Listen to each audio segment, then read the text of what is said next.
All right, y'all. We are live. We are back with a good friend of mine returning to the channel, guys. Y'all, the star of the new TV show, The Next Crypto Gem, and the author of Undressing Bitcoin, y'all, Miss Layah Heilpern. Layah, what's happening? Hey, so happy to be here. Thank you so much for having me back. I loved our discussion last time, so I'm so happy to be back. Yeah, Layah, I'm really glad you joined me because, this time we're going to do a little different than next episode. We got a bunch of topics we're going to go over, but y'all, if you're watching this, I want y'all to be a part of the show. So ask questions in the chat. Guys, just don't ask no weird stuff. You know what I'm saying? Just keep it cool and I'll pin the questions and you can watch Layah and I answer live. So Layah, you ready to get started though? Yes, I'm actually just looking at the chat now. I can see we have lots of questions. So, okay, cool. I can see everyone in the chat. I'm ready. Yeah, so y'all put your questions in the chat. Layah, all topics cool, Bitcoin, politics, life, dating, whatever, content creation, whatever you want.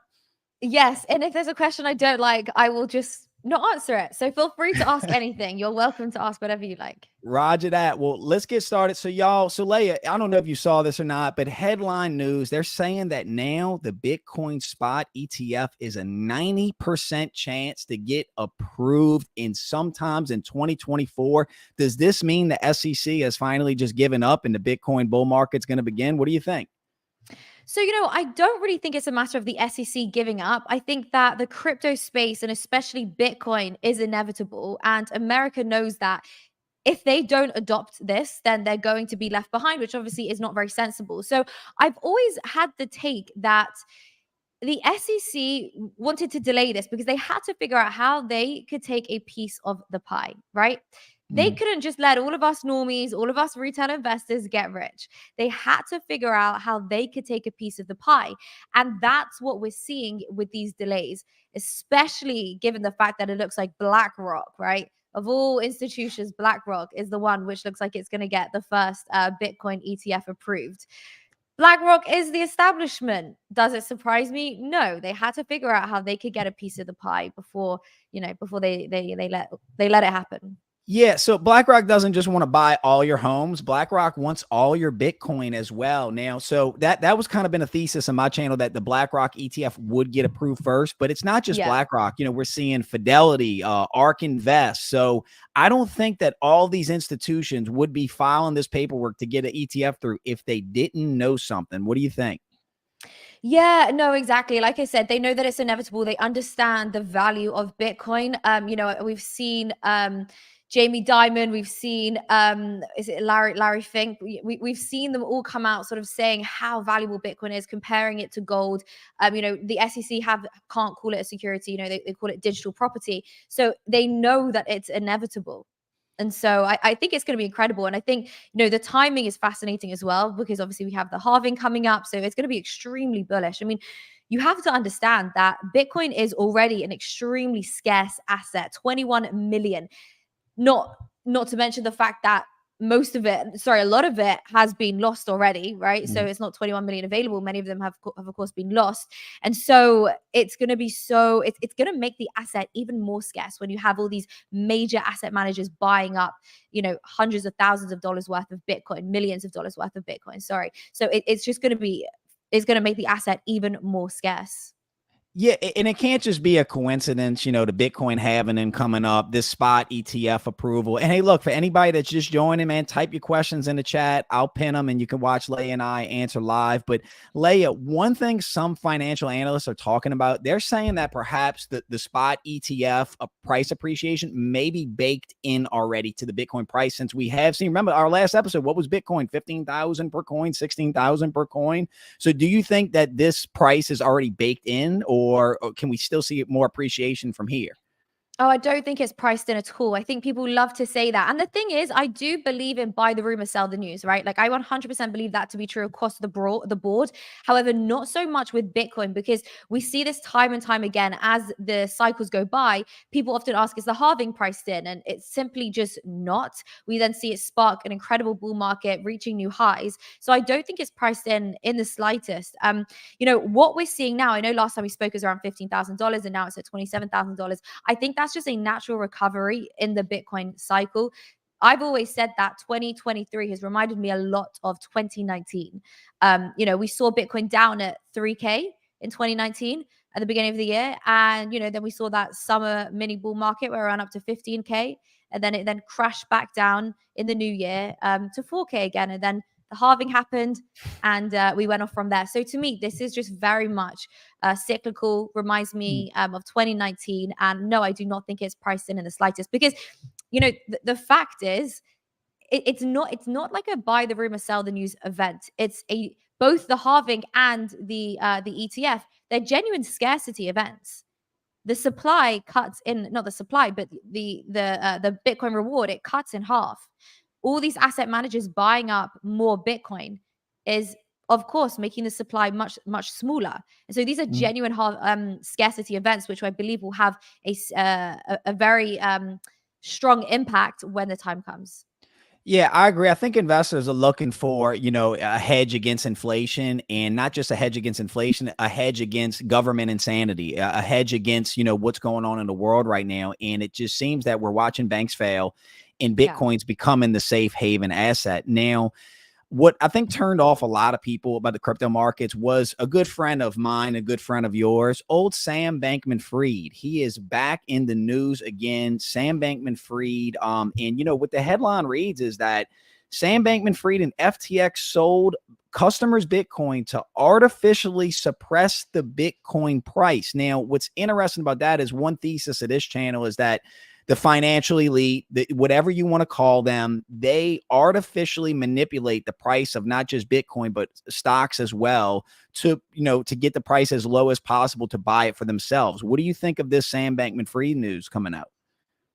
Oh, the way you phrase that question is so funny, because you're sort of saying like, he did something illegal, but like people do illegal stuff all the time, which is very true.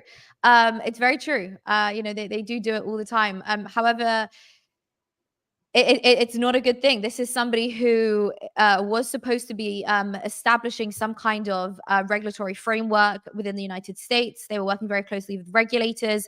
And so to understand the extent to which they were fraudulent and to the extent to which, they were behaving criminally, it's just shocking because of how closely they were working with the SEC. And yet the SEC did not know, supposedly, what was going on. I don't have too much to say other than I'm just surprised that the SEC didn't know. More and more stuff comes out. I don't believe, this is a very new discovery, right? We thought it was just, wire fraud, securities fraud. Now it's market manipulation and so on. And also, these are very serious allegations because the likes of, Elon Musk and Michael Saylor have always had to operate very carefully when they buy and when they sell, especially Elon Musk, especially when he talks about Doge and so on, because of course, they don't want to move the market too much. And here's this one man who's ready, just to completely manipulate the market. No, I think it's terrible, and I think it's concerning how the SEC supposedly had no idea. Yeah, and Layah, you were one that was real big when the media was running puff pieces for Sam Bankman-Fried. You were calling out the corruption. We were calling out the corruption of not just Sam Bankman-Fried, but the SEC. But Layah, we got a question in the chat. I'm gonna let you take this one. It says from Louis Allegria, "What's Layah's take on the NFT market right now?" Ooh. I mean, the market's dead.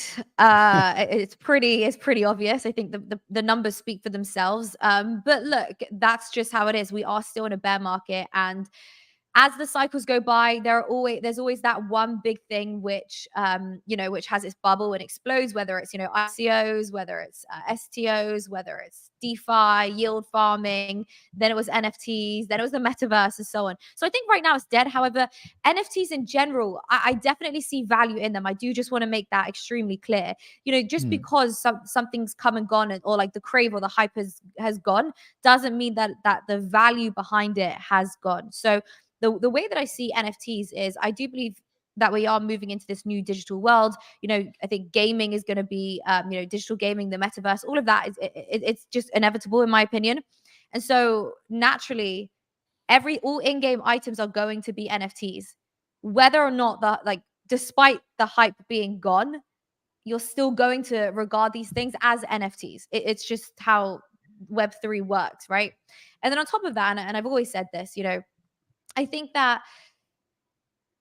we will use NFTs to authenticate real world items, because why wouldn't you? It makes no sense not to, you know, whether it's designer watches, Rolexes, handbags, whatever it is. I see people using them, turning them into NFTs in order to authenticate them and trade them in the marketplace, because of course, you know, it's very difficult to do that.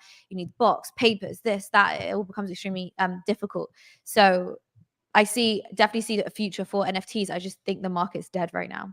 Yeah, the market is dead. And guys, you know, I don't know if you follow the news on what's going on right now. I mean, on the brink of World War III, yeah, risk on assets are going to take a dip.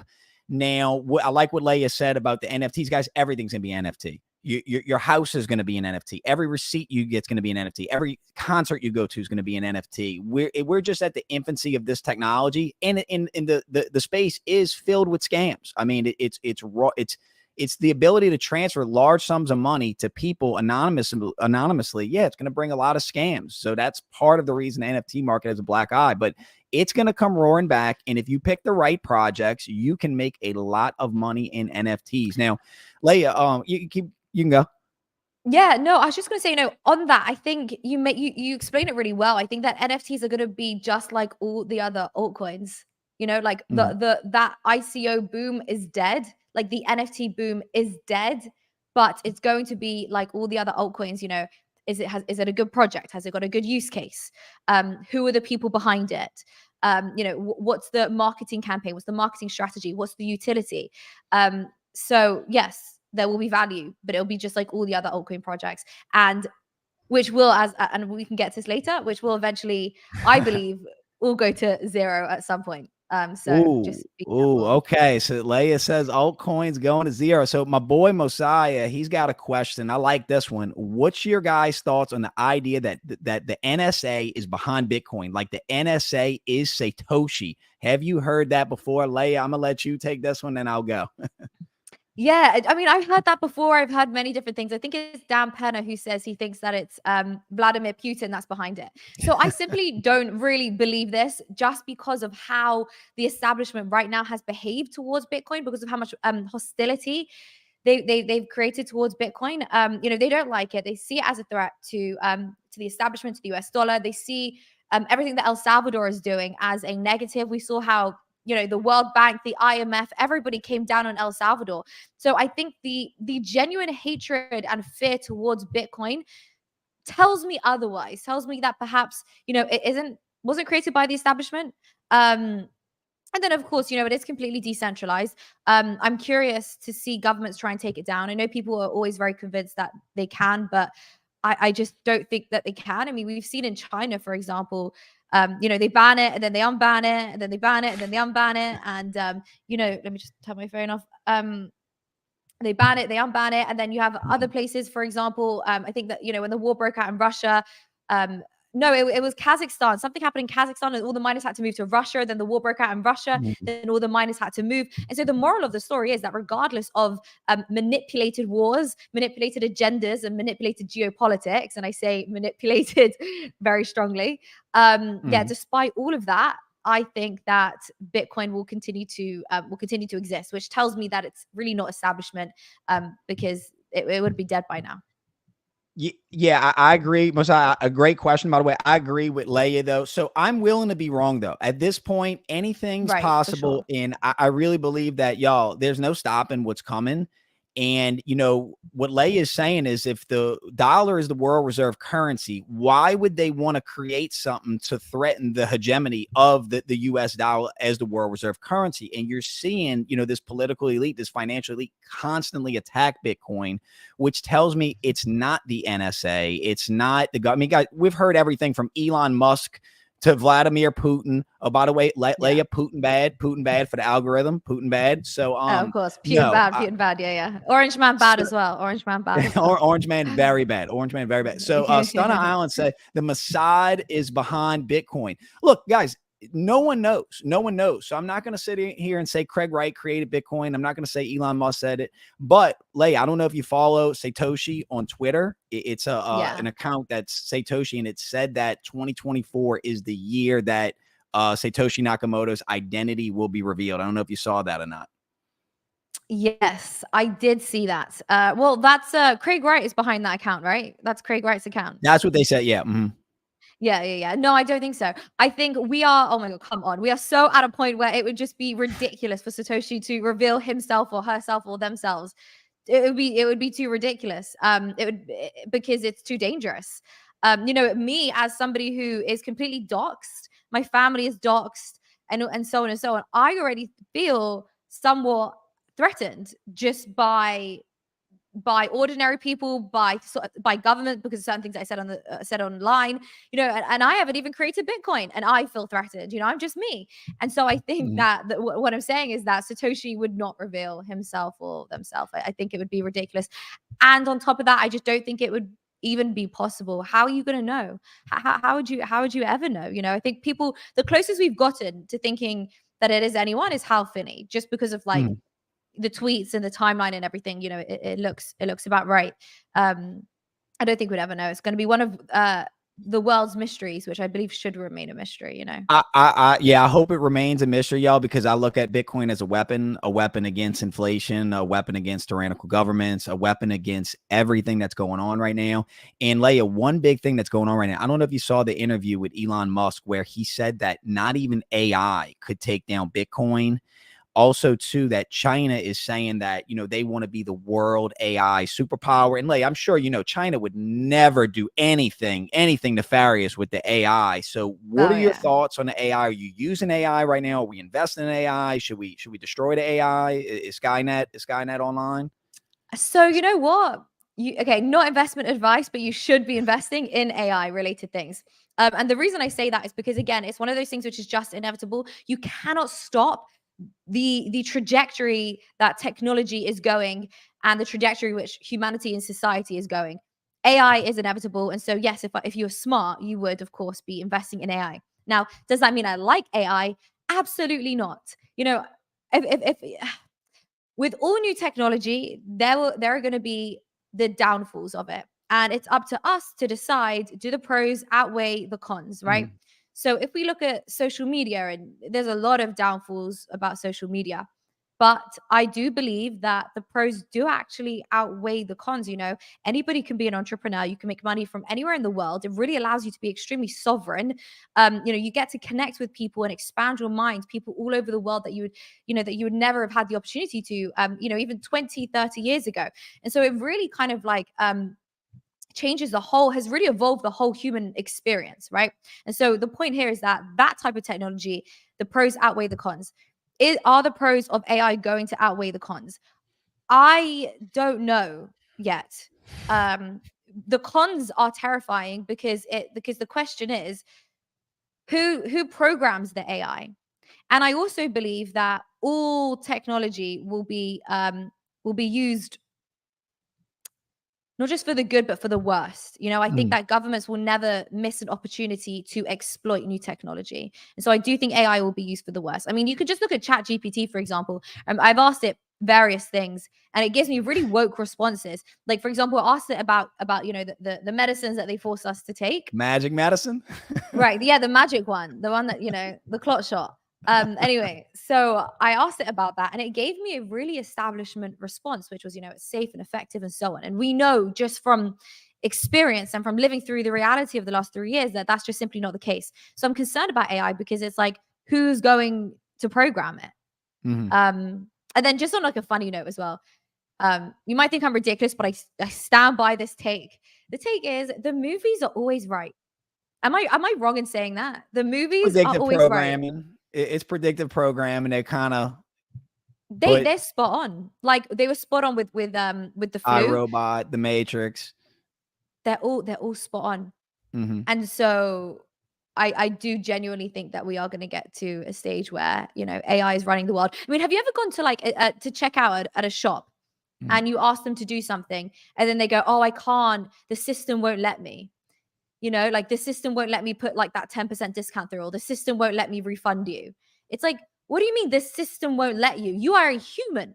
You are the human. What do you mean? So now we're already in a position where the computer overrides the human. I mean, it's just that on a very small scale, which we've seen over the last like 10 years. So Yeah, Yovel Noah Harari is saying that, the AI is going to create a new religion and it's going to solve so many world problems that people are going to worship the AI like a god. Now, look, hey guys, if y'all just joined the chat, thank y'all so much. Type your questions in the chat. Y'all would really appreciate it. Helps with the algorithm. But my boy Mike Durbis has a question.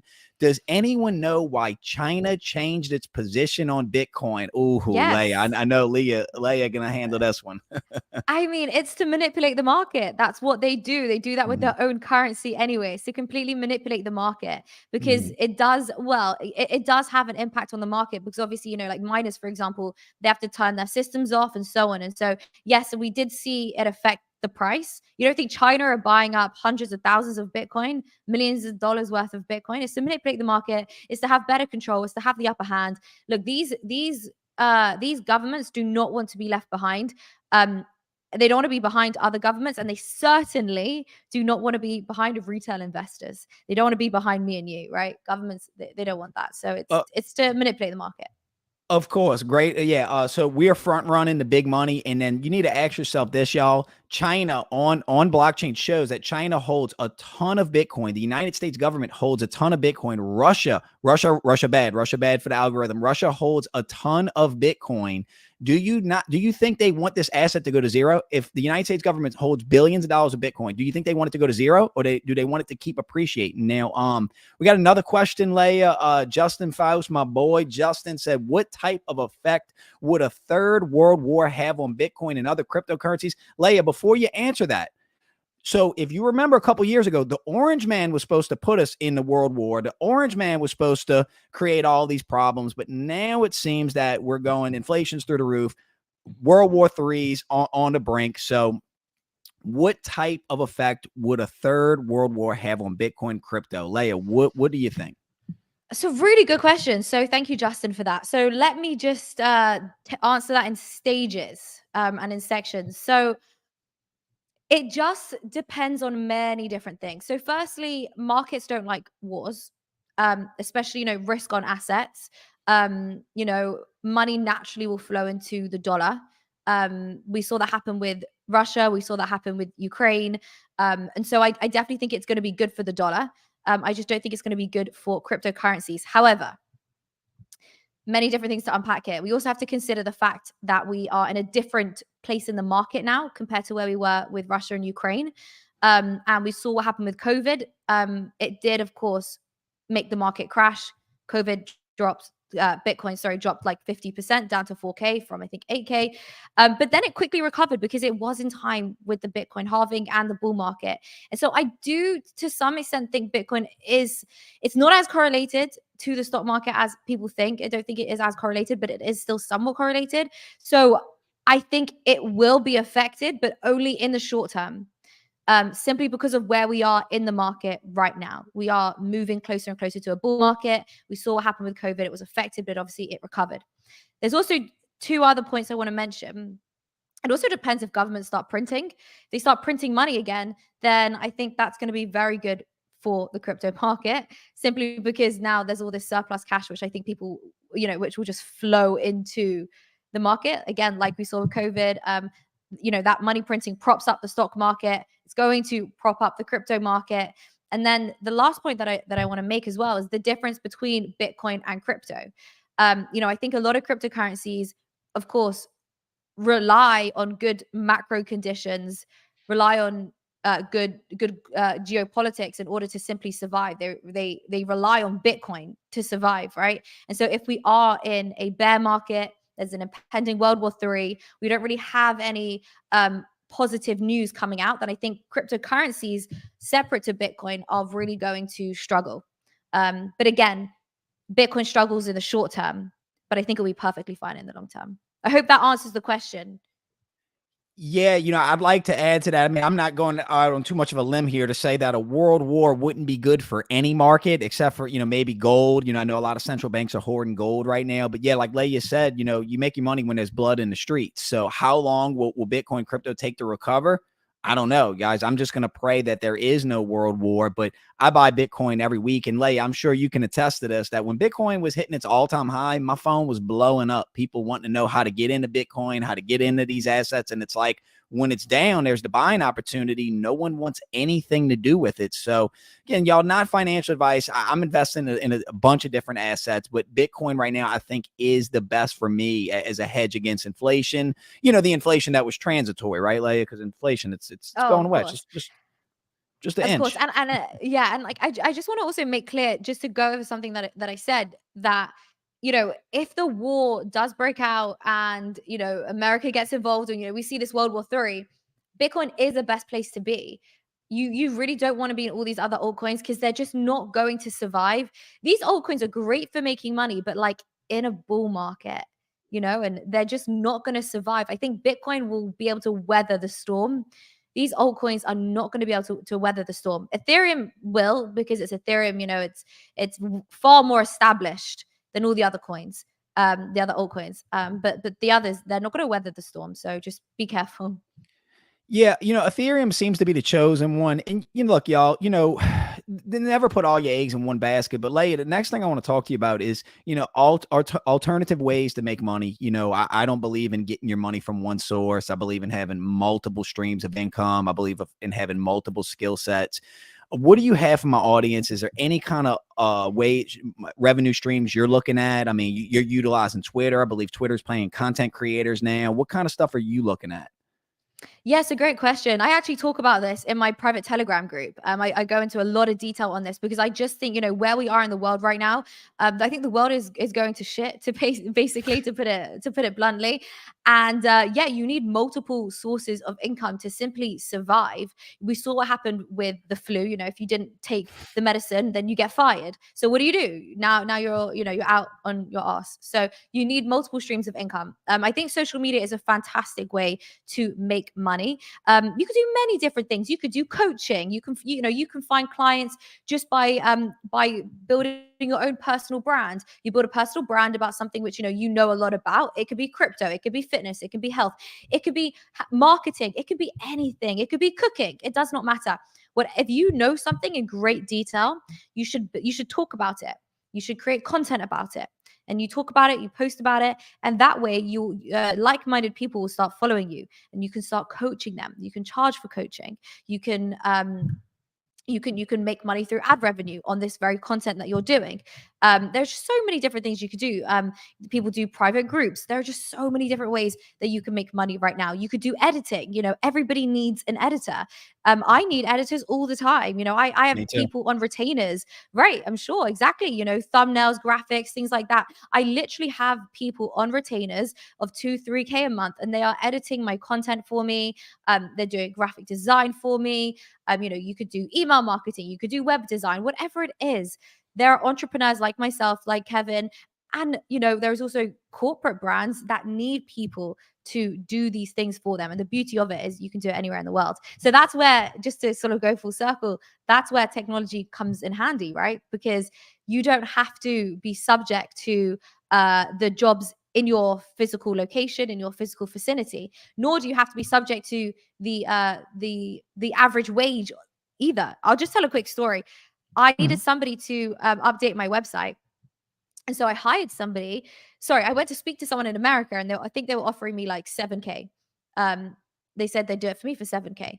But then I spoke to somebody in Pakistan who a girlfriend of mine had used for her website, and I think he did it for like $1,000, and that's phenomenal, because he's not gonna make that kind of money in his from his local town. So those are that's the beauty of social media. That's the pros, that's the upside. But there are so many different ways to make money online right now. It's amazing.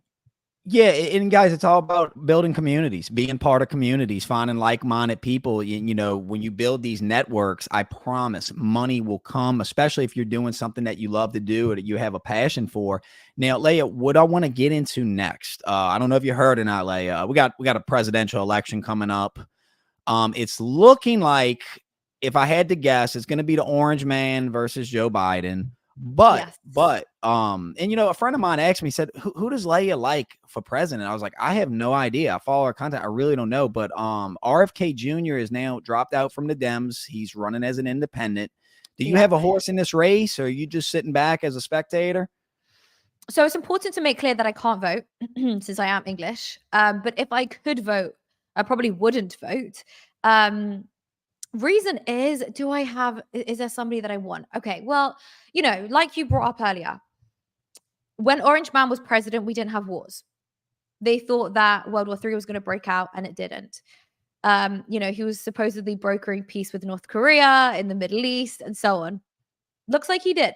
So naturally, I'd be more inclined to see, Donald Trump as president again. Joe Biden, I don't want to see him as president. I don't like the Democrats at all. I think they are hungry for war. They are hungry for this destructive liberalism and woke culture and equity and all these woke buzzwords. They're hungry for it, and I think they're very destructive policies. I don't think America needs it. They want to take away your gun rights. They want to take away your free speech. They want to push agendas. I don't think the Democrats are good for America at all. I think we desperately need Republicans. However, sometimes I think that the Republicans are, controlled opposition. Do I think that Donald Trump is our savior? Not necessarily. I think he is controlled opposition to an extent. I don't know. He is the one who pushed the medicines, He said he's the father of the medicine. He said it was the greatest thing ever. It saved millions of lives. Operation not a Warp good look. Speed. Yeah, No, it's no, not a good look. It's yeah. I don't know when the Democrats became the party of war, but, also too, a lot of the Republicans, the Lindsey Grahams, the Mitch McConnells, they cannot wait to go into World War III. But Layah, we got another question. We'll get back to our presidential talk. My boy Mike said, has any of the presidential candidates come out supporting Bitcoin? What a wild question, Layah, because if you would have asked me this like 2 or 3 years ago or 4 years ago, I would have never thought that this would be a key topic in a presidential debate, but I think it is. What you got anything for this? Yeah, I mean, of course, RFK. He was at the Bitcoin conference in Miami earlier this year. But I don't think RFK stands a chance, to be honest. I like him. I do like him a lot. I think he's very interesting. I like how he's like he almost gives me he's almost like the people's politician, like he's asking the questions, he's talking about the medicines, he's talking about the effects that it has, he's talking about the food supply, the water, and how it's genuinely having a negative effect on people. Like he's talking about these things, and I find that so refreshing and so, I hate to use this word, but so based, like he's so based. And so RFK, but he doesn't stand a chance, unfortunately. But he's very important because he's, of course, he's, how do I put this? He's brought these topics into the limelight and made them almost acceptable to discuss, which will at some point now force or potentially require another presidential candidate in the future to also take certain stances on whether it's Bitcoin, whether it's medicines, whatever it is. But unfortunately, I don't think he'll win. He doesn't stand a chance, especially since dropping out of the Democratic Party. No chance. Yeah, but then sorry, go ahead. Yeah, I would have really liked to see him, debate Joe Biden. I would have liked to see that actually play out and not just be installed candidate. But what you got, Layah? Yeah, no, I was just going to then go to Trump. I don't think Trump will ever be pro Bitcoin because he's a US dollar maximalist. He literally has to be. His entire portfolio, relies the success of his entire financial portfolio requires Bitcoin. Requires the US dollar to succeed. It requires the stock market to succeed. It requires America to succeed. Anything else, would of course hurt his portfolio. So he literally is financially invested in the US dollar. He can't let it lose to Bitcoin. He did sell a shitty NFT that made a ton of money, but I don't know if Trump understands that is that it was built on Ethereum. But he's not RFK isn't the only pro crypto candidate. Ron DeSantis has come out as pro Bitcoin. Vivek Ramaswamy has come out as pro Bitcoin. Tulsi Gabbard, I don't think she's running for president, but she's come out as pro Bitcoin. But I was actually thinking this question, and then Lewis typed it. Will RFK, and look, y'all, if you're just joining, type your questions in the chat. It doesn't have to be around Bitcoin. Layah knows a lot about content creation, about life advice, relationship advice, anything y'all want to talk about, man. Just don't ask no weird shit and we cool. But Lewis said this: will RFK Jr. running hurt Trump or Biden more? Layah, any info on that? So I'll give my opinion, but I'm not an authority on this specific question, given I'm not American, obviously. But think it will hurt. I don't know. I think it will probably hurt Trump more. I think, but I could be wrong. I don't know. People might have a different opinion. Feel free to let us know in the chat. The reason I say Trump more is because I feel that there's more of a crossover of voters between Trump and RFK. I just don't think there's a crossover of voters between. I know he's a Democrat and Biden's a Democrat, but like in name only. I don't really know how much in common Biden really has, politically with RFK. Whereas, like, I think, Trump, it will hurt more. Trump never really spoke out against the medicines, like we mentioned. Whereas, so RFK is going to steal that fan base. He's going to steal the fan base of just like normal people who want to see like a normal society and somebody talking about normal things and not talking about woke culture, not talking in riddles like Trump does. I think it will hurt Trump more, but again, I'm not an authority on it. What's your take, Kevin? I originally thought that it would hurt Biden more because you got to realize he's a Kennedy, so so the old school Democrats, that name and that family has a high regard for them. So I originally thought that, but I don't remember what podcast it was on, but RFK actually came out and said that he would take more votes from Trump than Biden. So I'm gonna go on what he said. So if that's what RFK thinks, then that's what's going to happen, I think. Well, that's interesting. I haven't seen that podcast, but it's probably from the same reasoning that I just gave. Because when I think about it, you just said earlier, I don't know when the Democrats became the party of war, but you have to understand that, like, as the years go by, these parties, they turn into completely different things. Even it's the same in England, like the Labour Party, just the left-wing parties. They used to be the party of the hardworking people, the normal hardworking people that just, are trying to survive every day, want to put in the hard work and just get some good money at the end of it. And then the right wing used to be like more like an elitist party. They wanted just to conserve culture, and they didn't want to give anyone the upper hand or whatever it was. But they've switched. They've really, really switched. To be left wing now sort of means you're more socialist, which tends to mean you really, it's like champagne socialism, people with money that are bored and create all these fake problems like climate change and several genders and things like that. Whereas the party of the right now are the people who just want to like put in good value into society and get something back. So the question is, would JFK be a Republican today? He might be a Democrat by the 60s standard, but is he a Republican today? I mean, we even know, wasn't it? Again, I'm not so well versed on the history of America and American politics, but I know this. You can correct me.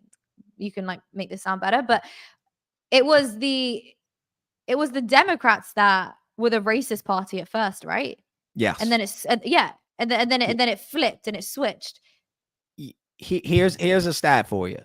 No, and this is verifiably true. No Republican owned a slave. And for anyone listening, I'm not a Republican. I'm not a Democrat. I'm not an independent. I have no party. But yes, there's people that'll go back and forth that the party switch and all this. People can believe what they can want to believe. You can look up the history yourself, but no, the Democrats, Martin Luther King Jr. was a Republican. Like, come on, man. Yeah. So, Abraham Lincoln, Republican, freed the slaves. But, so another question we got, Layah, from Iraq.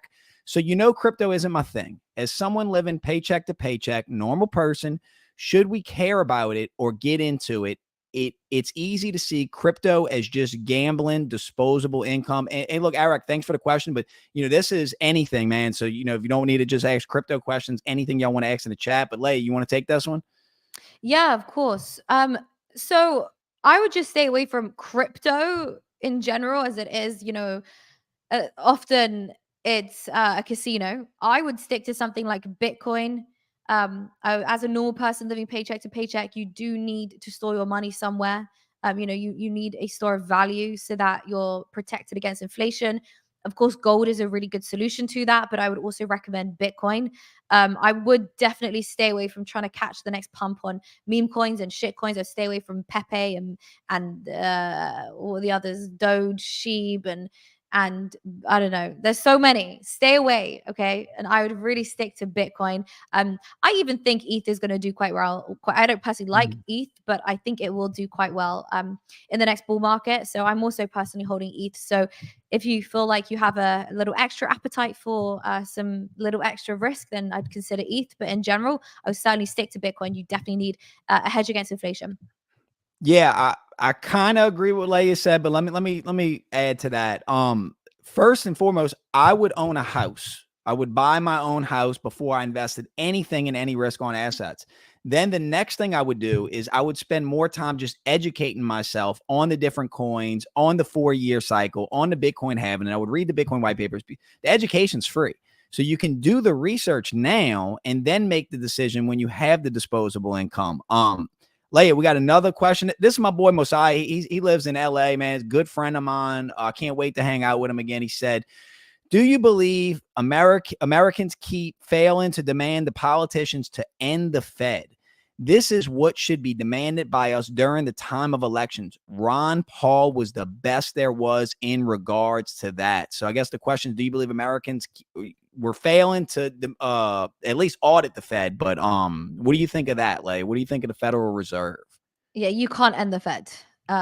It's too big. You're not ending the Fed. And if you talk about how you want to end the Fed and the things you're going to do, they're going to end you. So just be very careful about that. Yeah, you can't end the Fed. What you can do is, as I always say, is you can peacefully protest and opt out.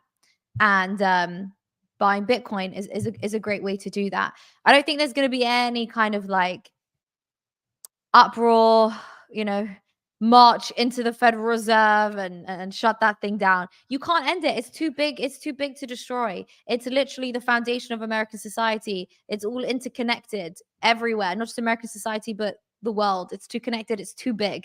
The best thing to do is to just choose a different system. And with that in mind, if enough people adopt a different system, then that naturally will weaken the current system, and so on until eventually, maybe one day, it does end. I think every fiat currency has its lifespan, and the US dollar will certainly see its day that it dies. But I don't think any kind of demanding politicians to end the Fed is going to be the solution. There's a reason Ron Paul, didn't become president. Yeah. And look, Mosiah, I got a lot of respect for that question because I'll add. Sorry, I had another last thing. yeah. There's a reason why JFK was assassinated. So, yep, that's what I'm saying. spot on. Like, and Mosiah, great question. I'm a Ron Paul guy. I remember in college, just like Ron Paul's been saying the same thing, since forever. But yeah, I'm with Layah. I think if you were hypothetically to end the Fed, I think the entire world would collapse. I don't know, and they would just start a world war. It's such a complex problem. I'm living in my mom's garage right now, so I don't have the answer to these type of complex problems. But I do wish we would have a movement of at least auditing the Fed, to stop the money printing. But Layah, let's get to the next topic. And wait, there's just one thing I want to just Yeah, say. yeah, Someone says it's not the foundation of American society. There was no central bank prior to 1913. That is correct. It's the foundation of modern day American society. So as of today, the way society has evolved, the way the world works, the way the entire banks are interconnected, the way everything is based off of everything that happened, with what's his name? The names have gone. JP Morgan and so on, all around the time of the Titanic. I don't like to say too much. I don't want to get you taken down, but yeah, you know what I mean. I'm not too worried about it, but yeah. So they took us off the gold standard, and from there the dollar's lost like 98% of its purchasing power. So it really is a complex problem. So we got another question before we get to the next topic. Oh man, it's a doozy. Do you see the USD losing its status as the world reserve currency? If so, what can take its place? Oh no, Layah. I don't even go. Take it, Layah. Take it. So it's funny, I was having this conversation with someone the other day. Oh my God, it's a complex one. Okay, so firstly, the US dollar is backed by the US military. That's an important point to make. Anybody that tries to undermine the US dollar's status as the world reserve currency faces the wrath of the US military. But we are sort of seeing its status be undermined anyway, with Russia and China. I believe there are some trades. You can correct me if I'm wrong. I'll make it a bit clearer. I can't remember. I have to do some research. There were some trades that were done between Russia and China, and those were done in maybe rubles or the Chinese yuan. I actually can't remember. Maybe Japan was involved. I'm not sure, but they're already trading in alternative currencies other than the US dollar. So I think it is certainly possible that the US dollar is replaced by the Russian ruble, maybe the Chinese yuan, another superpower, right? Because we're currently living in the time of the American empire. Like that is the empire and the time that we live in right now. And it's only going to be replaced by another superpower, either Russia or China,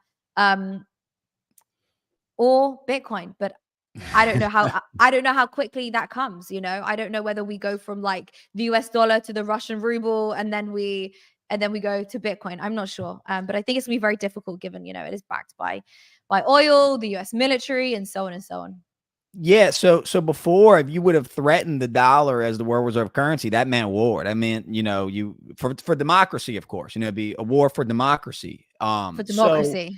yeah, so we're For seeing the BRICS freedom. nations, like Layah said, we're seeing the BRICS nations propose, they're talking about a gold-backed stable coin. They're talking about, their central banks are buying a ton of gold.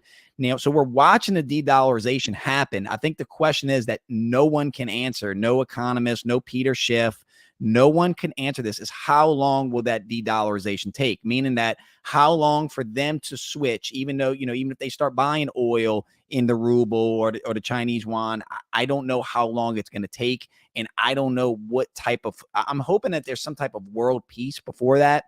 And, we merge all the coins into a digital coin, something like that happens. But I really don't know. I have no idea. But Layah, you got anything more to add to that? Yeah.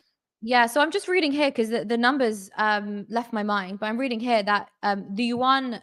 Hang on, let's just yeah. So okay, so 63%. Actually, I'll get you a better number here. Okay, so 2/3 of trade between Beijing and Moscow is now settled in rubles or the yuan. 2/3 of trade. So slowly. Oh, is it frozen? No. Slowly. Yes, the US dollar is being undermined. I'm just see if there's anything else I can. Is it displaced the prime minister? Yeah. So it used to be, of course, it used to be the US dollar, but now it's 2/3 of all trades between China and Russia. Yeah, and I think it's pretty obvious what's going to happen. We're going to see more inflation because of that. We're going to see the dollar lose its purchasing power, which is why my plan is to buy as many assets as I can, whether it be stocks, real estate, Bitcoin. I buy gold, silver, guns. So that's kind of my plan, guys. Do with this information what you will. But Layah, got to get to the next topic. A topic really, really near and dear to me. A topic that's floated around a lot on the internet.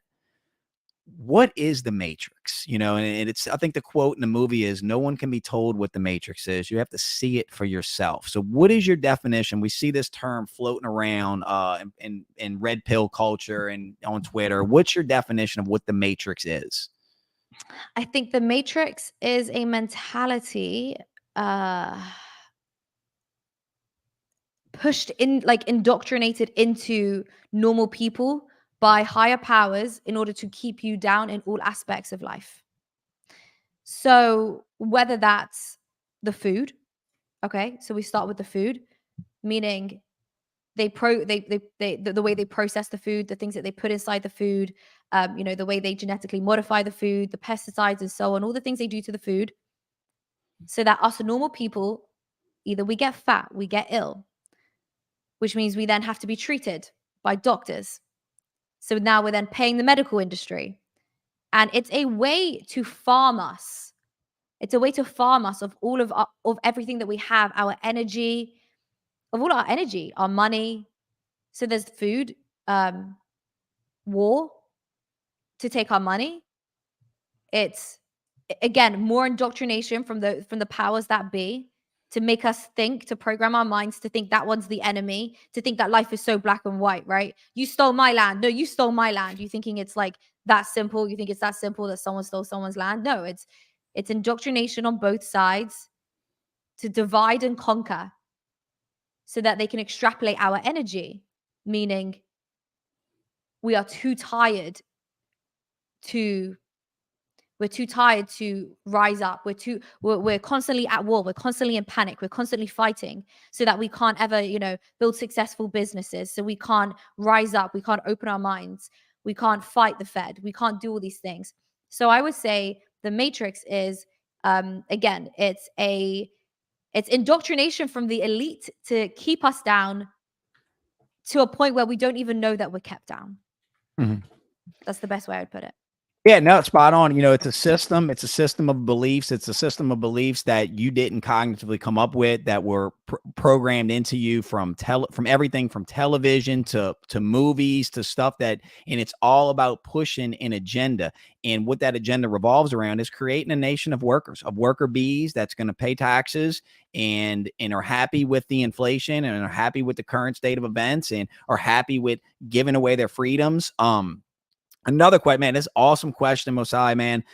Wow. Is America a constitutional republic or a democracy? People don't understand the root of American politics until they understand that, in my opinion. And y'all, for full disclosure, Layah is from across the pond. So I do like her perspective because now I believe she's in Miami full time now.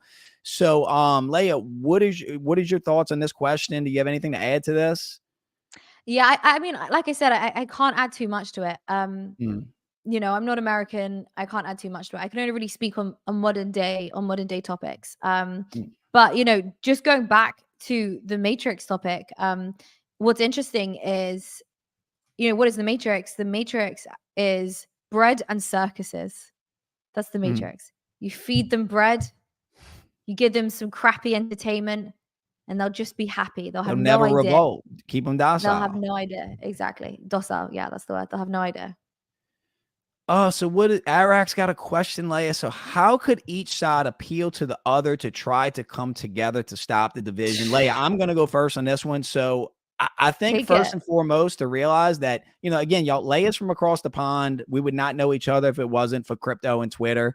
But we have more in common with each other than what you would think. So whether you're black, gay, trans, all this crazy stuff, you actually have more in common with your neighbor than what you think, and you actually are experiencing life through the same set of eyes and have the same world experiences.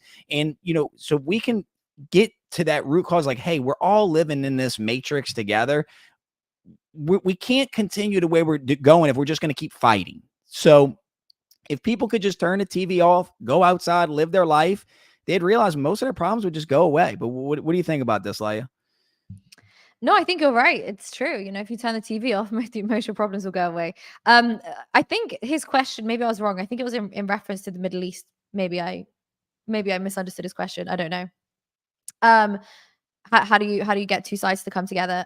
You just agree. I don't know. I can't solve that problem, but I think in general, like, you just have to agree to focus on yourself and your family, and focus on, how can I level up as an individual? How can I prosper as an individual? What can I do for my family that will best guarantee our success? And that's your answer. That's what you do.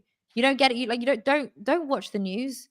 Don't get involved in all this propaganda. It's not interesting, and it's not really going to add any value to your life. You should do everything. You should focus on the things which will add value to your life, financially, spiritually, connections with people from a health standpoint. That is what you should choose to do. I opt out of everything else. I'm not interested. I've hardly even spoken about what's going on in the Middle East.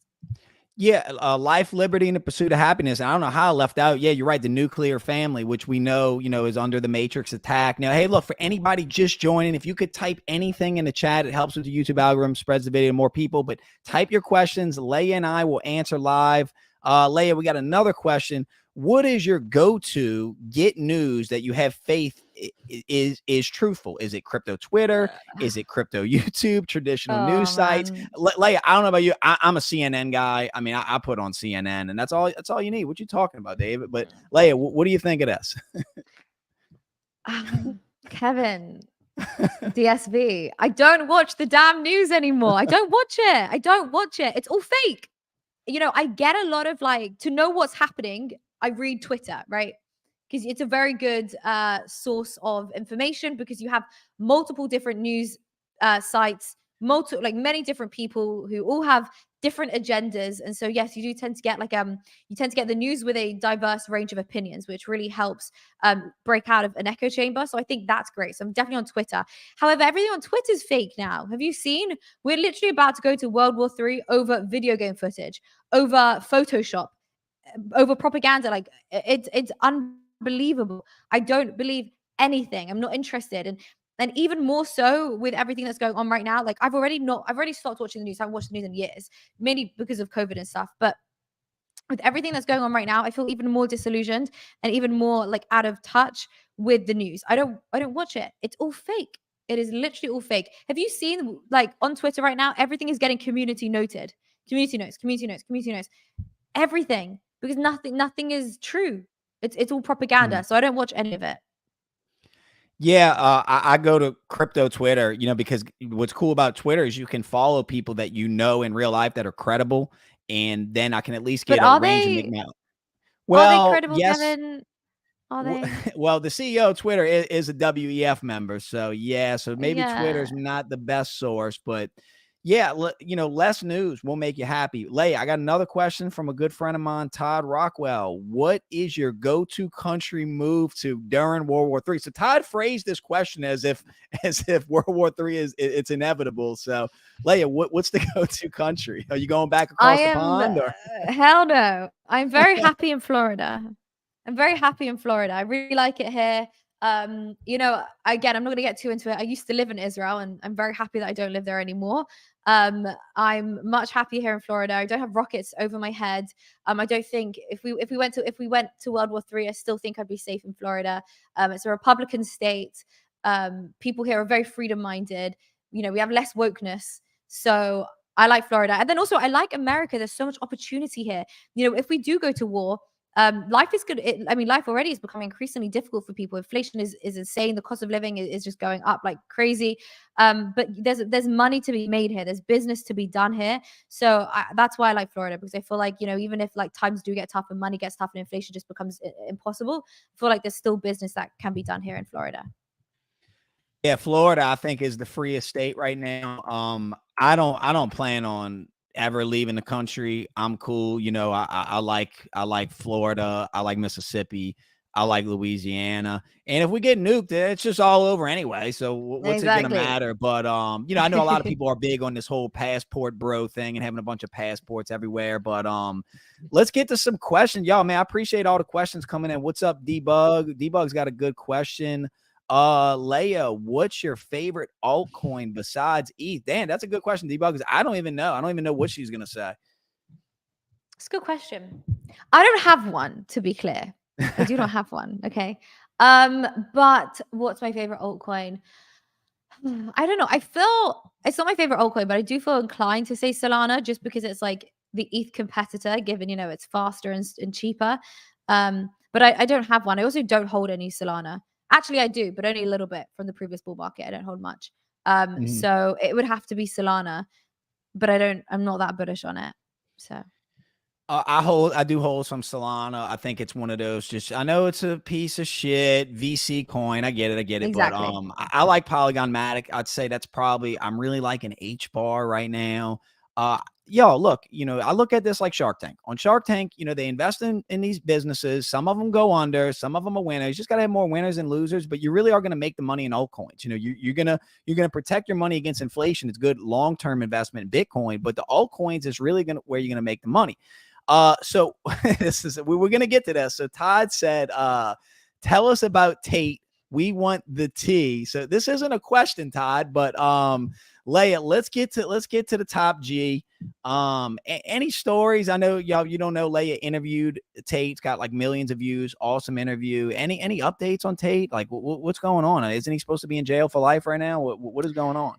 Well, it looks like he's out, which is great. I believe there's a trial coming up. Nobody knows when the trial is going to be. He's off house arrest, which is great. I think he's not allowed to leave Romania, but he's allowed to travel around Romania freely, which is amazing.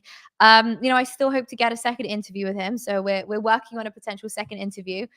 He definitely said he would give me the interview, so I'm excited to do that. We do need to catch up anyway. I don't think I've seen him since in a while since the last interview. So yeah, I don't have any major updates yet, but I will let you know when I have them. So so you're doing another interview with Tate. When did you say it? When you're doing it?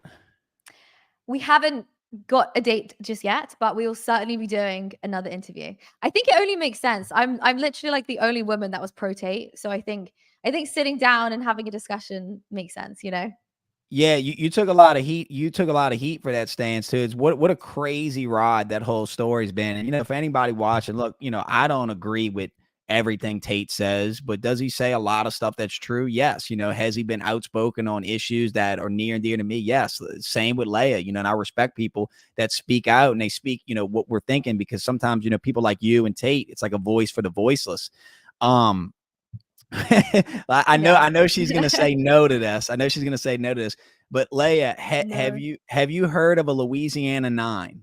No. What is it? What is it? Should I know what it So is? I don't want to take credit for this because Tate's boy Justin Waller, I heard him term this. So what a Louisiana, I live in Louisiana, y'all, and look, I love Louisiana. It's beautiful women here. So what they say a Louisiana 9 is a woman that lives in Louisiana that is pretty, she's hot, but anywhere else she's like a 6 or a 7, in the grand scheme. Yeah, there's beautiful women all over, so nobody get mad, but that's what a Louisiana 9 is. Basically, Okay. a girl that's really pretty here, but if she went to Miami, she might be like a 6 or a 7. I've heard that. Yeah, I've had like an LA. No, yeah, what is it? Maybe it's in Miami. Like a Miami 6 is like an LA 10. That's what I've heard. Wait, so because the women are hotter in Miami In than in LA? Miami. Yes. Oh So yeah, yeah. 100%. No, Yeah. LA, there's beautiful women everywhere, but like Miami, I'd say for me, just my experience, Miami is, oh man, break my neck there. But next Everyone's question. beautiful in Miami. I'll just say everyone's beautiful in Miami. Oh yeah, I mean, because you know what I think it is. It's the food. It's the food. There's a lot of farms, and everybody's eating healthy, and everybody's into wellness and stuff. So I think in fitness, I think that is a big part of it. Where in other cultures, in other states, it's just cheap food, fast food, canola oil, processed food. I think that's what it is. Yeah, and I think as well, like there's just so much pressure to look better, to be better in Miami. Everybody looks amazing. So it just forces you to level up, Mhm. financially, mentally, in every way. All right, y'all, look, we got 30 more minutes with Layah, so drop your questions. Y'all, look, we can talk about anything y'all want. Y'all want to talk about crypto? You want to talk about investing? Want to talk about life? Want to talk about women, dating? I mean, Layah's, she's down for whatever. Just please, y'all been good so far. Just don't ask no weird shit, and we'll be cool. So let me see what we got. My boy Antonio said, "How's the beach treating you?" I guess because look, if y'all don't know, Layah's in Miami now. How's the beach treating you, Layah? I rarely go to the beach. I get really bored at the beach, believe it or not. I like to be like doing things. I like to like be active all the time. So yeah, I get really bored at the beach. But the weather's amazing. I'll be sunbathing today. So yeah, the weather's treating me incredibly well. Thank you. Yeah, I cannot wait for my next Miami trip. I'm really looking for. I've been working so much, I haven't had time to do anything, but besides playing on YouTube. But all right, Arak, another question. Of the places you lived or visited, best food. I'm curious to hear this. You're gonna hate me for saying this, but Miami, the food here is unbelievable. Every restaurant here is like an infusion of like Japanese and like steak, and it's just all infused into one, and it's phenomenal. It's amazing. I think the food here is incredible. Like I like all food, by the way, but I think Miami just like has the best of the best. Like the restaurants are phenomenal. So yeah, Mhm. Miami food is phenomenal. Yeah, it's interesting. The saying is, people vote with their feet, and you're seeing, Florida and Miami especially get this influx of people. You especially, coming from across the pond. So I'm guessing no regrets on a move to Miami. No regrets. Someone said something to me really interesting, which I wanted to bring up, but now we'll talk about it actually. You asked me earlier, what's the matrix? So I actually spoke with somebody on my podcast recently. We haven't published the interview just yet. I think it'll come out probably in a week. But he brought something up to me, which I thought was really fascinating. He said that different countries have different matrices, like different countries play different games. And that just blew my mind completely. Because you asked me, any regrets? and no regrets, because the Matrix in the UK is poor people mentality. Like, they want you to stay down. They don't celebrate entrepreneurship. They don't celebrate thinking outside the box, doing something different, being a little bit weird, you know? They don't celebrate it. You should listen to the adverts that come out through the radio. I had to turn the radio off when I last went home. It's so depressing. It literally it perpetuates that poor person's mentality, you know? Whereas in the States, it's completely different. Entrepreneurship is celebrated. The weirder you are, the louder you are, the better, right? That's what you guys celebrate here, and that's why I really like it. But the Matrix is different here. You know what the Matrix is here? And we spoke about this kind of earlier. The food. So although I love the steak and the Japanese food and everything here, the way the food is processed here is completely different to how it's processed in Europe. I can go out for dinner every single night in England and I won't put on any weight. I go out for dinner every single night in Miami and I will like, my body will swell up just because of how the food is processed here. Canola Different, oil. right? Well, we have that as well at home. You know, it's the vaccines that you put inside the cows. It's the hormones. It's the antibiotics. And things like that. It's the way it's farmed. It's the way the salmon's farmed, the fish is farmed, you know, when you eat salmon. So yeah, different matrices, play different games. But still no regrets. No regrets. So what I think, going back to the Matrix, another way of how to describe the Matrix. So I'm sure all of you listen to this, you have a friend, and maybe it's a work friend or, you know, somebody you grew up with, and y'all are cool, y'all are tight, and y'all get along, and you love this person, you generally love this person. And then there's always that one hot button issue comes up. And, you know, in the Matrix, when an average person turns into Agent Smith and starts fighting Neo, that's what happens. That person that used to be your boy or, you know, your work friend, and you have a different political opinion, and all of a sudden, like, they just attack you. So that's what I view the Matrix. So my boy Carl said, ask Layah what she thinks about Kev's accent. Layah, be nice now. Be nice. I think it's cool. I like it. It's like it's like rough. It's like, is it Southern? I don't know. Like, it sounds. I like it. It sounds very, very Southern. Maybe I like have it wrong. Is it Southern? Yeah, I guess it would be Southern, but, you know, I don't think I sound like a lot of people around here, and it actually hurts me a lot because people do have a hard time, you know, understanding me, especially, you know, customer service people and stuff. But you know, I do cringe, you know, when you ever listen to yourself back, like on a video, like a recording, and I'm just like Yes, of course. cringe, you know, but It's but yeah, fine. look, anybody just joining, man, type your questions in the chat. Crypto, Bitcoin, whatever, presidential election, World War III, man, whatever y'all want to talk about, you know, we're doing it because we got Layah Heilpern, the amazing Layah Heilpern in. But let's Well, I get was to the gonna next say. topic. Well, I was just gonna say, don't be upset if they have a hard time understanding you. People have a hard time understanding me, and I supposedly speak the Queen's English, and here I am, no one can understand me. So, you know, happens to the best of us. No, I can understand you. I think it's, you know, with your accent, you know, some of the mannerisms and some of the words that you like, one that you say a lot is rubbish. And like, you know, I've Right. never even really heard that word here in like the context you use it in. It's just funny. It's like it's no matter what you say, Mm. when something's rubbish, it's funny. But Yeah, I say rubbish to be polite, right? As opposed to swearing or something like that. Uh, you know, I watched your debate. If y'all haven't watched it, Layah did a debate against Peter Schiff. And if you don't know who Peter Schiff is, one, I have a lot of respect for Peter Schiff. He really is really smart guy, but he is kind of known as the final boss of Bitcoin. And I think you did well. But, you know, going back and watching that debate, is there anything that you wish you would have added? Has anything changed since that debate for you? Like, are you, you know, leaning more toward Peter? Did Peter say anything that maybe changed your mind? It was actually one of the hardest debates that I did. The reason it was one of the hardest debates is because Peter just refused to listen. Mhm. He would just come back with these like the most ridiculous things he would say to me. You know, he said, "Oh, if I pay people to dig a hole, suddenly the hole has value." No, and like, you know, just like really silly things that it made it really impossible to debate with him. Would I do anything differently? Yeah, I wouldn't let him speak as much, Kevin. That's what I would do differently. I was too polite. I let him speak so much.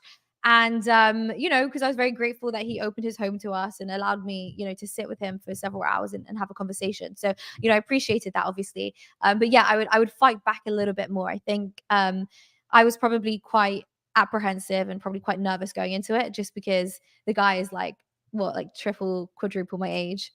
He's extremely successful, he's extremely knowledgeable. We were on his territory, literally, So yeah, I think I'd fight back a little bit more if I did it now.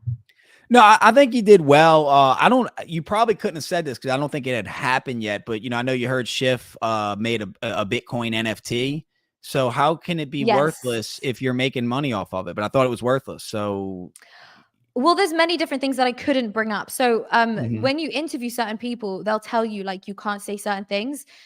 So I mean, I don't know if I'm allowed to say this, but I'll just say it. A point that I really wanted to bring up was the fact that his bank had been frozen. Yep. And he was mad. Like, he was mad that had happened, and it was very disruptive to his life. Gold couldn't save him. Gold was not there to save him. And I wanted to bring that up. But we'd spoken to him beforehand, and he didn't want to bring that up. And so of course I would respect that, because he gave me his time, he opened his home to me. But that de-armed me. It took my biggest weapon away. So yeah, he probably wouldn't let me bring up his Bitcoin NFT, or he'd find a reason to make it make sense, of course. So yeah, and I think that he really is anti-Bitcoin, but I think that he's kind of made this brand for himself as the anti-Bitcoin guy. So I think he's just kind of sticking with that. But yeah, the bank thing, I mean, that was that was right in his face. But let's see what we got. Yeah. What we got. Do you feel like your freedom of speech is limited when it comes to talking about Zionism? All right, so I'm gonna go first, Layah, because I want to address some stuff, y'all. The reason why we haven't gotten too much in the whole Middle East and all that stuff is, y'all, I'm comfortable saying that there are topics that I don't know shit about, that I don't know a lot about, and I don't really care about. As far as the Zionism thing, we've talked off camera about this kind of stuff, but y'all, no group of people's bad. No one group of people, Layah is Jewish. No group of people's bad. And I don't have the answers that y'all might want. And I'm not going to do this thing where I take a definitive stand, a line in the sand on the situation in the Middle East, because I'm not that educated on it. And frankly, the fact that it's on the news and the fact that it's happening the way it is, and they want us to be divided and want us to all take a stand. If you don't pick a side, then you're evil. I'm just not doing it. I'm not playing the game. But I'll talk to you more about that off camera, Mosiah. But Layah and I had kind of discussed this beforehand. But Layah, do you want to chime in on that? I mean, I have a lot of opinions on the subject. I purposely have not discussed them openly, because I don't really see the point. I can say my opinion, and then someone's just going to scream at me and tell me that I'm evil, right? I can say the sky's blue, and someone will passionately tell me that I'm an evil person for saying that. So, I have so many opinions. My overall take is that the more as I grow older and I go into the real world and I meet more people, my mind has definitely expanded, and I can definitely see both sides a lot clearer. And I'm now at a point where I just think the whole thing is manipulated. I think the whole thing is, I'm not saying that it's fake. I'm saying that there's an agenda here far beyond what we can see. And I think, unfortunately, both sides are being used as puppets. Like, I'm seeing all sorts of things. I'm seeing claims, which is that that Israel fund Hamas. That's what I'm reading. Israel funds Hamas as an excuse to do all sorts of things. It's silly. It's a very long topic, and I just think it's extremely sad. And I'm just sad that people are getting dragged into it as puppets. I'm sad that I have friends in Israel. It's sad to see what's going on with them. It's also really sad to see children being displaced in Gaza. The whole thing is sad. My overall take is that it's not what it seems. It's not as simple as, you stole my land. What are you talking about? People steal each other's land all the time. How do you think how do you think white people got to America? Right? People steal each other's, like, that's how war works. You go in and you conquer it, and so on. This is much bigger than that. Especially because, what was it? The Biden administration gave Iran like $6 billion literally a month ago.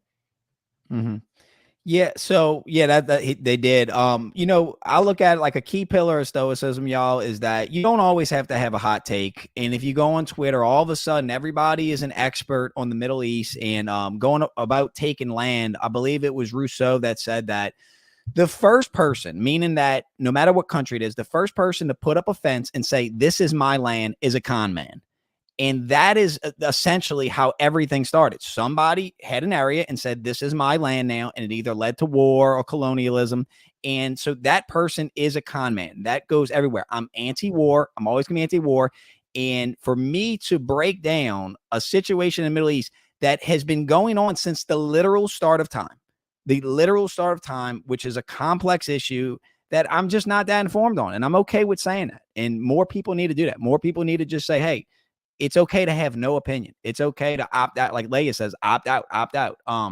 That's the But thing, yo, because mm, like I'm congruent in all of my opinions. Like I opt out. What do you want me to do? Sit on Twitter all day arguing, wasting all my energy when I could be cooking something healthy. I could be making money. I could be spending time with my family. Like I could be doing productive things that actually add value to my life rather than engaging. Like the whole thing is literally divide and conquer. It's the same as COVID. It's the same as Russia, Ukraine. And it's the same again. They just want us divided so that they can conquer us. What are they doing? What do you think the distraction is right now? To me, it's a distraction. And people will hate me for saying this, but this is my opinion. It's a distraction. And I'm sorry that people are dying and it's awful, but it's a distraction from something else. I don't know. no, I don't know. Are they printing more money? Like, do we have a cyber virus that they're working on right now? And then they turn off the internet?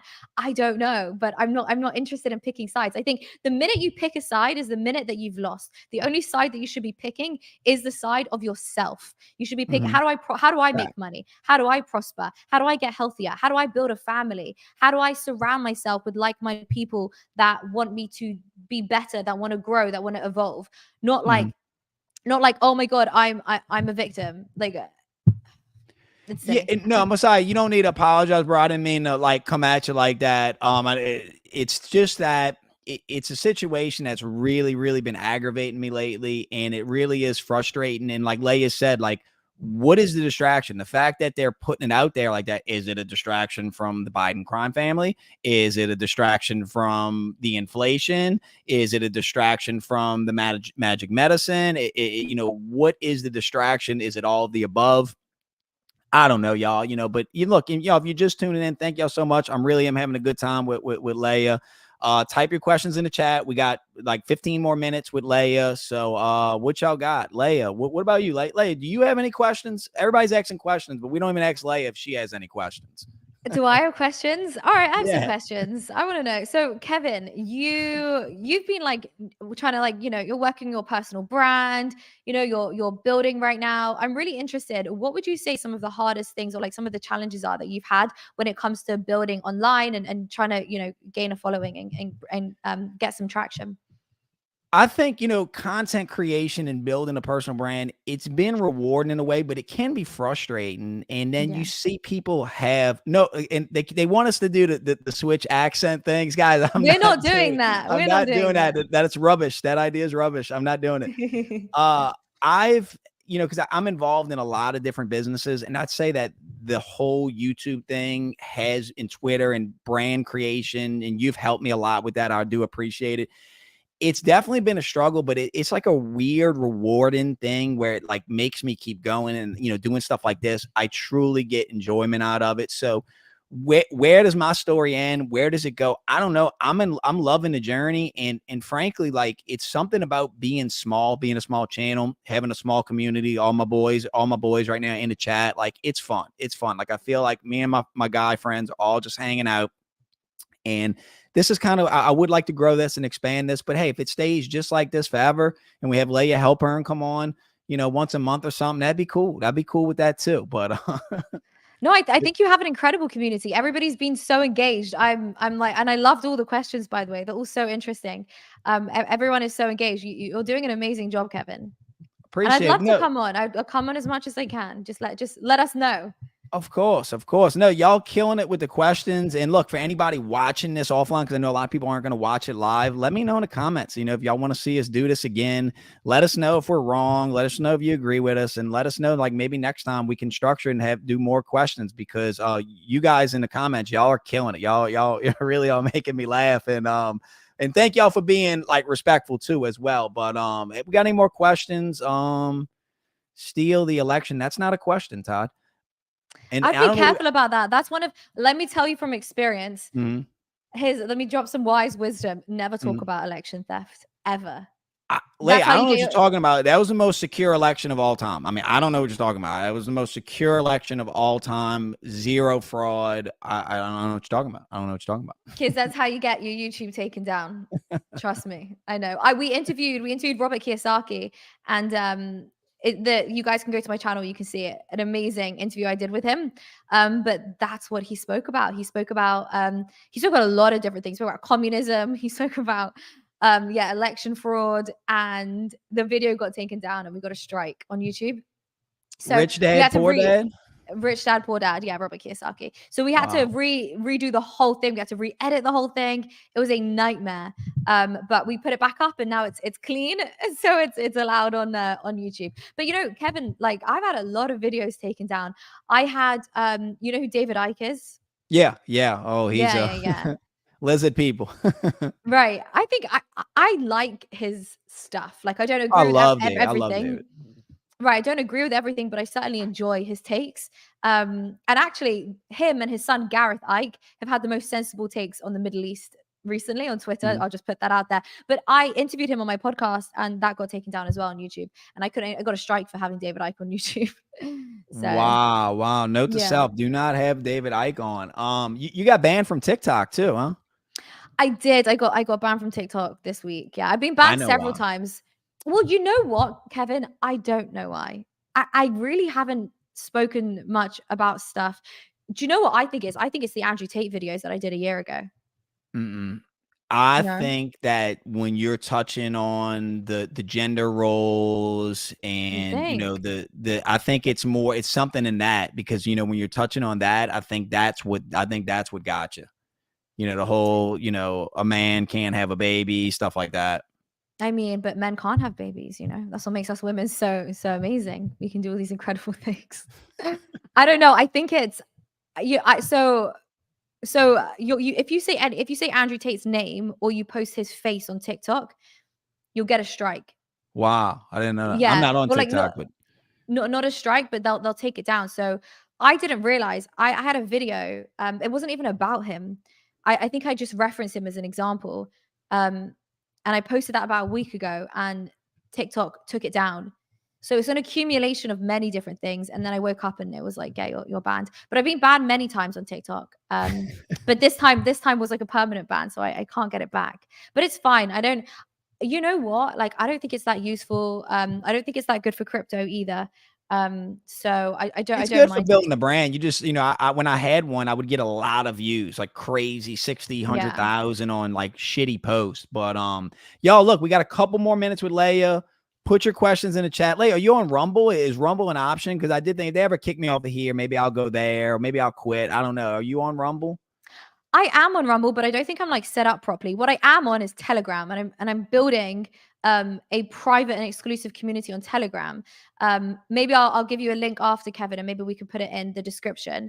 Yeah. But in my Telegram group, I talk about all the sorts of things that we're not allowed to talk about online, whether it's elections, whether it's medicines. I also talk a lot about the different trades, the crypto and FX trades that my team and I make. So I put all of that in my private Telegram group, and I really think that's the future right now, because that way you get to build a community and speak directly to your audience and your community, rather than like emails, which are good, but the open rate on A little emails outdated. aren't always as good. Yeah, a little bit outdated. The open rate isn't as good. This is literally like a text into someone's, like, you'll literally go straight into someone's hand in their It, pocket. it's free to join this Telegram group. It is free. Yeah, it's free. You can't search for it because it's completely private. So I will give you a link, Kevin, Okay. and maybe we could put that in the description. Yeah, definitely. Maybe I'd like to I'll get get in you that. on there. And I'll get Lewis you on. read my mind with the question. He said, with all the YouTube algorithm issues and demonetization, you think Rumble, another platform, is going to take over, or is YouTube too big to fail now? Oh my God, I think it's too big to fail. I'm sorry. I do. I think it's because you know what it is, and this is the biggest issue that we'll have with crypto as well. It's the user experience. Mhm. We all talk about, oh, we want decentralization, we want this, we want that, but like the user experience is just not as slick as these mainstream apps. And we Mhm. need to get there. I'm not saying we can't get there. It's just like we need to get there. And well, it's going to be very difficult. And then also Rumble, I don't believe is completely free. I don't think Alex Jones is on Rumble. I don't think they let him on Rumble. I'm pretty That I sure know Alex he's not on Jones. Twitter. I know he's not on Twitter. I Um, read somewhere that Alex Jones can't get on Rumble. I'll type it in now. Let me see. So really? that's Well, it goes back to the centralization thing. It goes back to that. Oh, we got Gideon in the chat. Sell shit coins later. Gideon, that's not a question. Sell shit Gid. coins later. No, that is bad. We don't do that. We don't do that. Thanks, Gideon. But yeah, Yeah. So I think I read that they wouldn't let him back on Rumble or something like that. So I'm not entirely sure. I just think ultimately we need decentralized platforms with good user experience, and we are just years away from that. I think Rumble looks pretty good to me, but it's a centralized entity. And what if it gets real big and then it gets bought by some big conglomerate that then institutes all these rules? So you create this whole following, and like Layah got kicked off of TikTok, and I could get kicked off of YouTube. Layah could get kicked off of YouTube, and there's really nothing you can do. It's real. They make their own rules. These big tech companies run the world. We got a couple more minutes, y'all. Mosiah with another question. Thoughts on spirituality, Layah? What you got? Oh, thoughts on spirituality. So I'm not a religious person, but I do believe in God. Mhm. Um, I'd say I'm definitely a spiritual person. Um, can Messiah give us like a more specific question? Like where do Yeah. you want me to go with spirituality? Do I pray? Yes. I believe, in energy. I believe you get out what you put in energetically. Um, I don't know. I'm not crazy religious, but I certainly believe in God. Yeah, Mustafa, if you could break that down a little further. Gideon said, I was saying you should tell people the truth about how to you have to sell your shit coins all going to zero. So I think Gideon's a Bitcoin maxi, thinks that all altcoins are going to zero. Gid, we spoke about this already. So no, basically, we did kind of talk about this earlier when we spoke about crypto and the altcoin market. My opinion is in trading and in crypto, the whole thing is going to zero. Like these coins, these altcoins, they are going to zero. Like you need to read my lips and listen to me. Open your ears. They are going to zero. That is fact. And so you need to sell. Like you need to sell. Everybody, like when you are up and when you are in profit, you need to sell. People, they get so greedy. They think that this coin, oh wow, yeah, my favorite coin is gonna like 10x from here. No, it's gonna 10x down from here. Like they are all going to zero. The question is, at what point are you gonna get out? And you need to get out.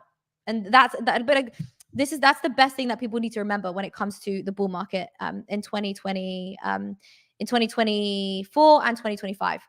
Oh, Gideon's writing more. I can answer these. Yes. So a lot of these coins are backed by VCs.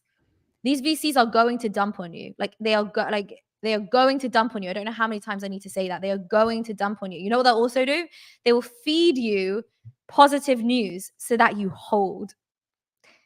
Right? They'll feed you. Meanwhile, while they feed you positive news, they are selling.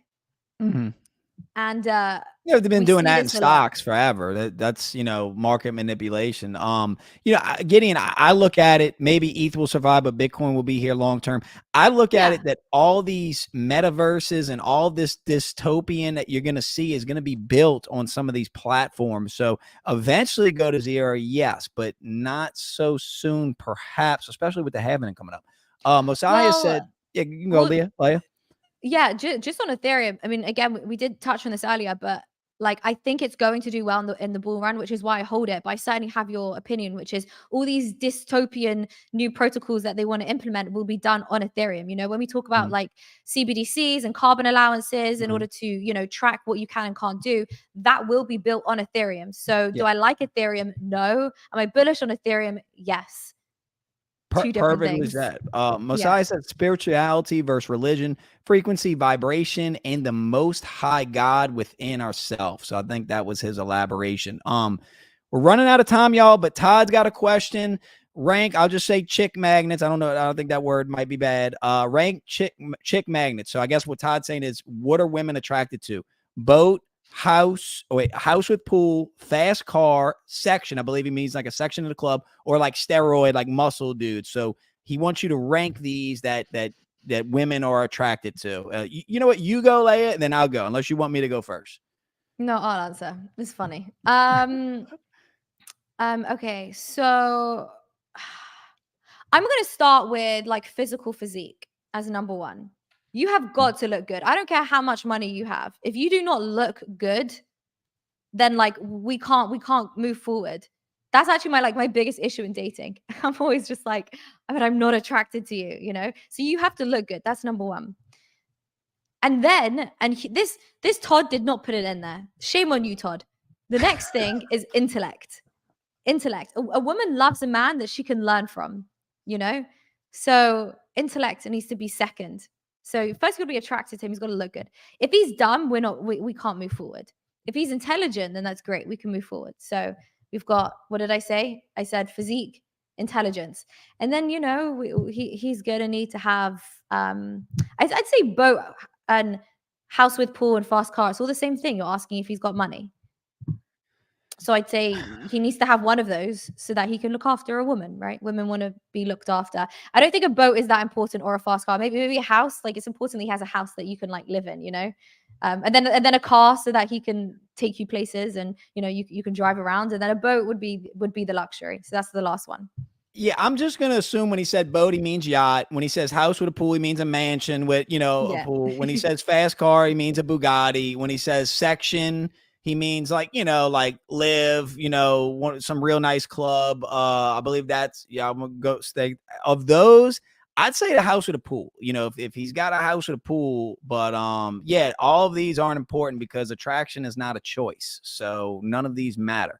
But y'all, we are out of time unless Layah wants to stay, but I know she's got stuff going on. But Layah, where can everybody find you? Shout out your socials. Let everybody know. Todd says women don't do intellect. Todd, I don't know what women you're meeting. I can't get anywhere with this with someone if they're not intelligent. If they're not intelligent, we can't move forward. It's a problem. So yes, we do intellect.